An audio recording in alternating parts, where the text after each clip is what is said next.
Hello, and welcome to McLaren. Today we will talk about our power rake.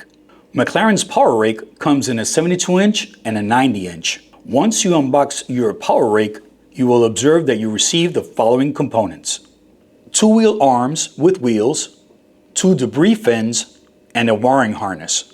Before moving forward, we recommend this assembly to be a two-person job. So let's get started. Once item is unboxed, begin by removing the adjustment pins for the wheel arm, located on the top of the left and right side of your attachment. Line up the wheel arm pin holes with the left side of your attachment. Then you hold the wheel arm in place while your partner inserts the lower of the two pins, securing it with the cotter pins. A secondary adjustment pin can be placed in one of two spots: the up position when not in use, or the lower position when ready to use. Now that your power rake wheels have been positioned in your desired location, locate the debris fins.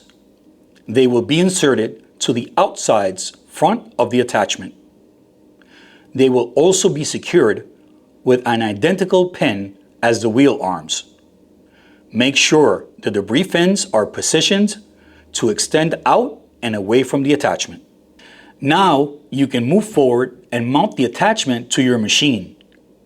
Once mounted, locate the male and female coupler and connect to your machine. Then you may connect your wiring harness to the attachment and your machine. Now you're ready to go McLaren, go extreme.